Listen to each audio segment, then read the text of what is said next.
Welcome to Rock Solid Productions, where in this video we're kind of going back to our roots, where we are going to unbox the Nvidia Shield TV Pro, new for 2019.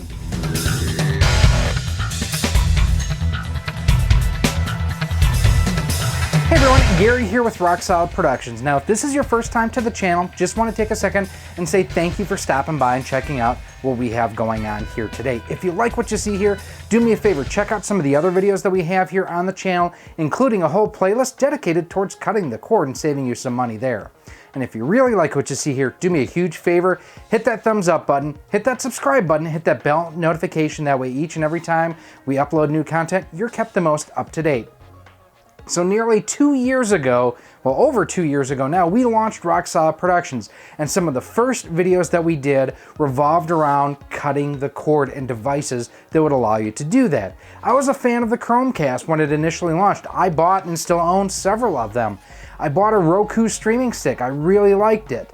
I also bought the 2017 edition of the Nvidia Shield TV. It was an Android TV based system to allow you to run apps and streaming programming through your dumb TV or maybe your smart TV that didn't have all the features. Most importantly for me was the fact that I could use it as a Plex Media server.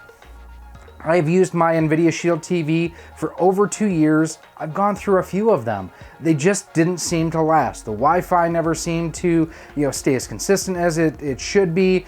It would often bog down, lag, cause delays. I would have to frequently restart it, and actually more than a few times, like I mentioned, exchange it out for a different device. Well, my latest version, again, kind of crapped out on me, and I was able to upgrade to this guy here. In my hand, this is the Nvidia Shield TV Pro, and it builds upon what the 2017 edition of the Nvidia Shield TV did and offers a few new features specifically to the remote control, but hopefully to some other features under the hood. So what we're going to do, we're going to take this, we're going to throw it on the bench, we're going to see how it comes out of the box, and we are going to walk through some of the basic setups, because quite honestly, Android TV is Android TV is Android TV.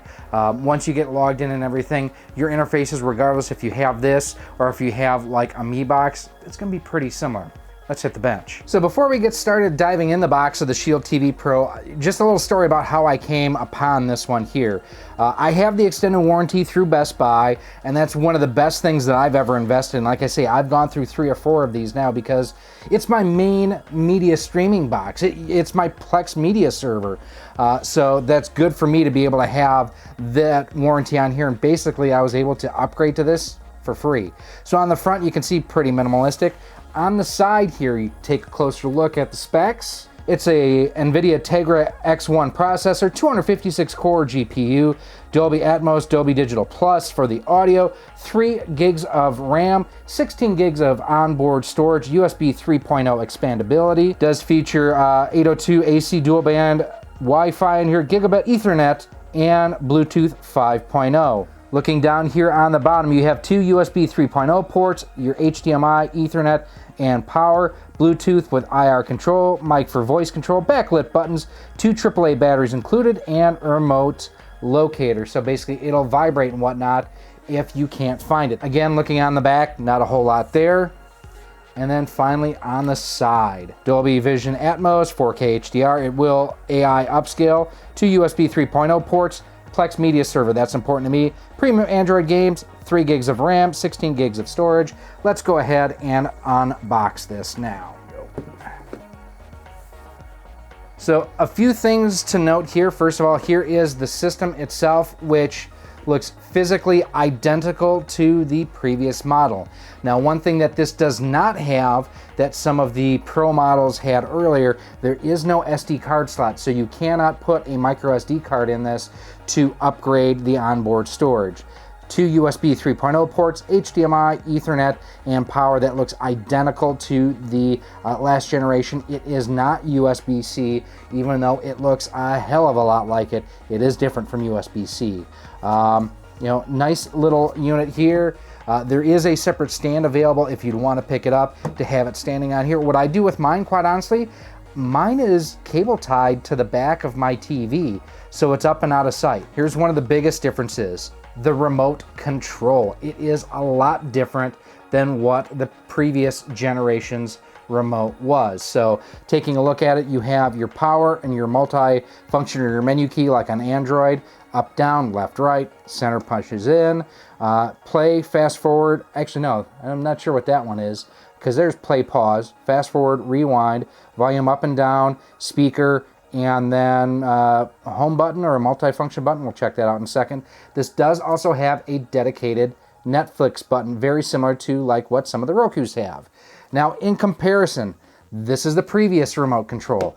Very simple and straightforward. You have the up, down, left, right. You have the center button that punches in. Double tap that twice to bring up recent menu items, speaker, and then that was back. So that's probably the back button on here.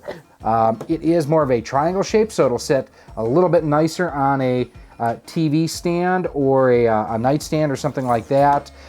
One of the things I do like a lot more about this version than this version, this center section here, you could run your finger up and down to change the volume. This has a dedicated volume adjustment right on it.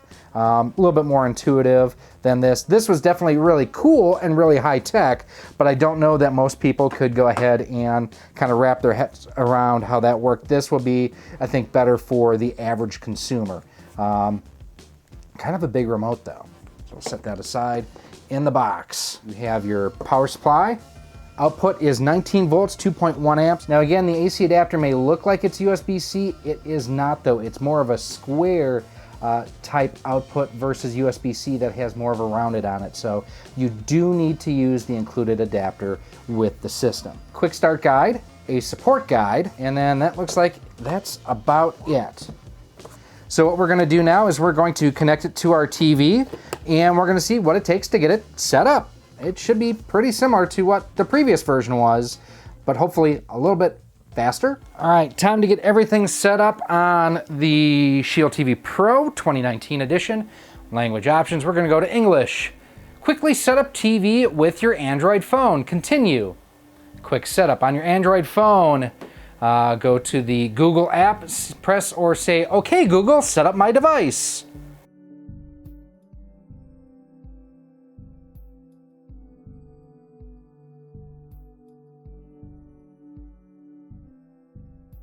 So it was taking forever for me to set it up with my phone, so I'm actually gonna just set it up on the device. I'm gonna connect to my Wi-Fi.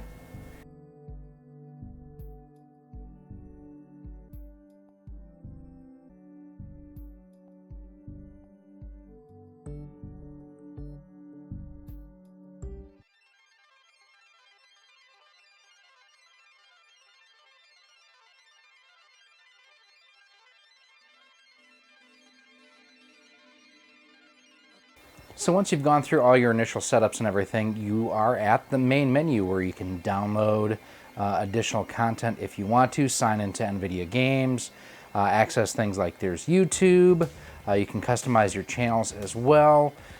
So let's see here, customize channels. So I can go to like Netflix, for example. I can turn that on, and now if I go back, you can see how it's added a Netflix feed here to basically what I'm seeing on screen. Go to customize channels. Again, I can do the same thing. YouTube, where I can turn on and off recommended and trending if I want to. Google Play TV and movies, don't care about that. So now a couple of things I do want to do. There's another update available. Notifications, let's see here. Let's see, ready to install that. It's asking me still to sign into Google. So we're going to try that one more time. This is one thing that I've had quite a bit of issue with here. Hopefully now that we've gotten the upgrade done, or the update done, it'll work a little bit better. All right, still having issues, so we're just going to sign in with our remote. All right, now it seems like I am signed in. Weird. There we go. So what we're going to do is we're going to go over to first of all, I want to show you that you can change the order of where things are at. So for the Google Play Store, for example, I'm going to hold down the center button on the remote, and I can go to Move, and now I can slide that left, right, You can't do up and down like you used to on the earlier experiences, but this does give you the option to kind of move things around a little bit. You can also add apps to your favorites, so like my ABC, NBC, CBS All Access. I'm going to go to the Play Store. I'm going to download Disney Plus, which if you do not have yet, if you are a Verizon customer, you can actually get a year's worth of Disney Plus for free. Prime Video, I need to update that. I do want to make sure that I also have my Plex app on here. Now if you double click the circle button, it'll take you back to where you can open, close, or dismiss apps. Well, not open, but dismiss apps.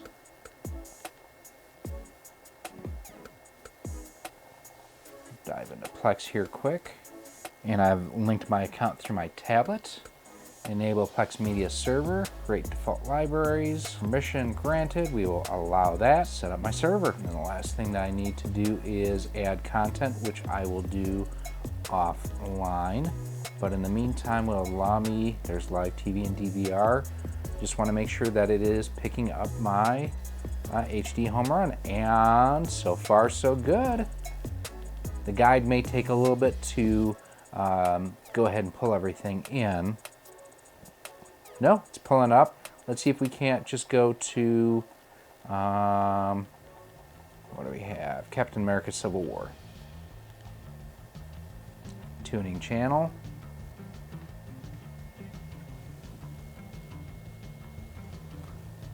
And we're going to enable audio pass-through.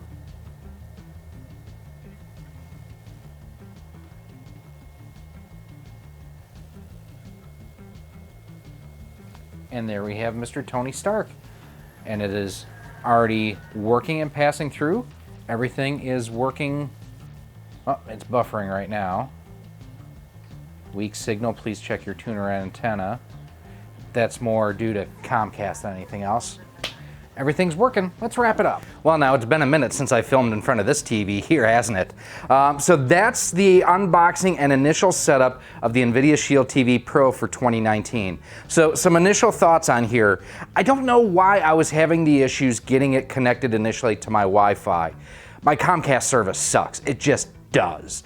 And it's weird because my wireless router was in the exact same room where I was trying to go through the setup and everything, so I don't understand why I was running into issues. My initial impressions on this remote control, really like it. I like the fact that I can go through, double click the home button to close things, just like on the other one, but I also have, the voice activation, which the old one did have, the play pause, the volume up and down. If you take a look here, I have my Vizio TV, Vizio soundbar. If I hit volume adjustment, it should go up. There you go. You can see the audio system going up and going down. So I like the fact that I can use this remote for pretty much everything except for changing inputs if I want to play my PS4, Xbox One. Yeah, I have one. It sucks. Or anything along those lines. You do also have a dedicated power button right on the remote now too, which is another really nice feature. It seems a little bit snappier than the previous generation system, specifically going in and actually playing content. It seems like, especially for doing things like HD home run or Plex, like it tunes the channel, or the live channels, it tunes the channel a whole lot faster. So let's just go in real quick to the live channels. I've got the NFL on Fox. Bam, it's coming up, and it starts out a little bit grainy, and as it kind of buffers and catches up with everything, it clears the picture up.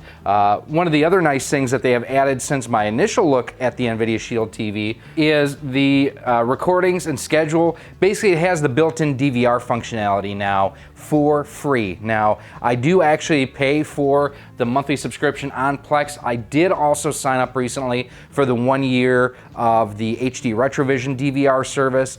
I'm liking both of them. The HD home run seems to be a little bit more consistent, but I love the fact that on Plex it has the commercial, basically where it can remove commercials from live TV. So there's benefits to everything. As far as playing games and everything, I haven't tried to get into a whole lot here. I have downloaded NBA Jam, Real Racing 3. I'll play around with that later on, but this is my streaming box. I have gaming systems, so I don't really use it for gaming. Overall, the menus seem, again, like everything populates faster. It's more consistent.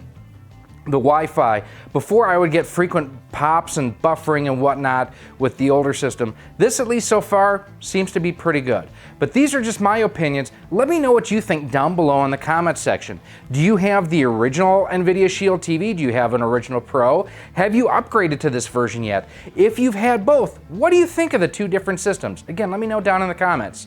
If you do have any other comments or questions, as always, feel free to email me at rocksolidmail@gmail.com. Hit me up on Twitter at RockSolidStudios, Facebook at facebook.com/RockSolidProductions, and on Instagram at instagram.com/RockSolidProductionsGK. Now, I will have an affiliate link down below in a pinned post if you want to pick up one of these, where you can do so from our Amazon affiliate. It doesn't offer you any savings or anything like that, but if you do it, it actually does help support the channel, so I really would appreciate that if you are in the market for one of these. Now, if you do want to help support the channel in a couple of different ways, we have some options for you. First and foremost, don't hit the power key in the middle of a presentation. That kind of looks bad here. But you can head on over to our Patreon page at patreon.com/rocksolid. For as little as $1 a month, $12 a year, you get early access to all of our content, exclusive content, and a whole lot more. You can also head on over to our Teespring store on screen right now, where we have Rock Solid Productions t-shirts, sweatshirts, and hoodies in a number of different colors and styles. And like I mentioned at the beginning of this video, if you like what you see here, if you want to see more, as always, do me a huge favor. Hit that thumbs up button, hit that subscribe button, and hit that bell notification. That way you are kept up to date with any new up-to-date posts that we have here on the channel. So far, I am really liking what this 2019 version of the Nvidia Shield TV Pro does offer. And like I mentioned, it's actually mounted, it's wire-tied behind my TV. You don't see it. It's a beautiful thing. My name is Gary. This has been Rock Solid Productions and our unboxing of the Nvidia Shield TV Pro for 2019. I thank you for watching. I hope to see you soon.